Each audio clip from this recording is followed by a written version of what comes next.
Hi and hello friends. இன்றைக்கி நம்ம எப்படி வெண்டைக்காய் புளிக்குழம்பு பண்ணுறது தான் பார்க்க போகிறோம். அதுக்கு நான் ஒரு 1/4 கிலோ வெண்டைக்காவை நல்லா கட் பண்ணி வச்சுட்டு ஒரு 5 to 6 சின்ன வெங்காயத்தை எடுத்து அதையும் நல்லா கட் பண்ணி வச்சுட்டேன். அதுக்கப்புறமா ஒரு பாத்திரத்தில் லைட்டாக ஆயிலை ஊற்றி அதில் கொஞ்சோண்டி கடுகை போட்டுட்டேன். கடுகு நல்லா புரிஞ்சு வர வரைக்கும் வெயிட் பண்ணேன். அந்த கேப்லேயே வெண்டைக்காவை நல்லா கழுவி எடுத்து வச்சுட்டேன்.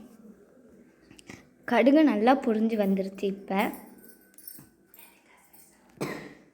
இப்போ நம்ம நெல்லிக்காய் சைஸ் அளவு புளியை எடுத்துக்கோங்க. அதை நல்லா தண்ணியில் கரைச்சி எடுத்து தனியாக வச்சுக்கோங்க. இப்போ நல்லா புரிஞ்சிருச்சு.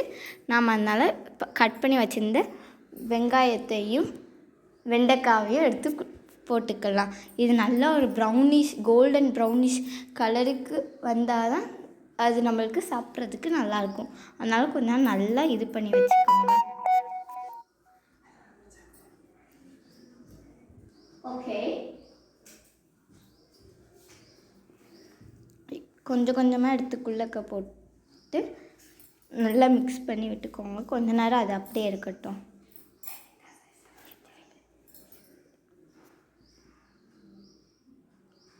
இப்போ இதில் கொஞ்சோண்டி மஞ்சப்பொடி ஆட் பண்ணி இது அங்கே இருக்கிற பேக்டீரியாஸை கொஞ்சம் இது பண்ணுறதுக்காக நம்ம மஞ்சப்பொடி ஆட் பண்ணுறோம். மஞ்சப்பொடி ஆட் பண்ணி நல்லா மிக்ஸ் பண்ணி வச்சுக்கலாம் கொஞ்ச நேரம்.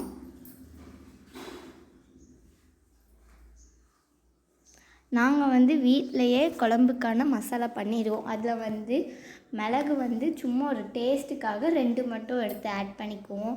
அதுக்குமா பெருங்காயம், சீரகம், மல்லி, வத்தல் இது எல்லாத்தையுமே ஒரு கடாயில் போட்டு நல்லா வறுத்து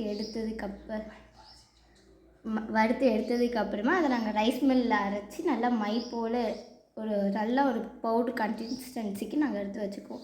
அதை தான் நான் இப்போ ஆட் பண்ணுறேன்.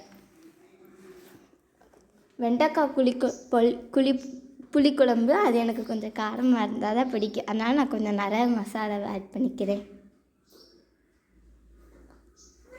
அதுக்கப்புறமா நான் அப்போயே சொன்னேன்ல புளியை கரைச்சி வச்சுக்கணுன்னு, அந்த புளியை ஆட் பண்ணுறதுக்கு முன்னாடி நான் கொஞ்சோண்டி தண்ணி எடுத்து அந்த இதில் ஊற்றிக்கிறேன்.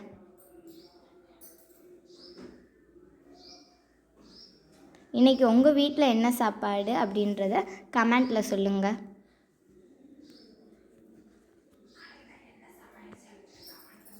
அது மட்டும் இல்லாமல் நான் நாளைக்கு என்ன சமையல் செய்கிறதுன்னு கமெண்ட்டில் சொல்லுங்கள்.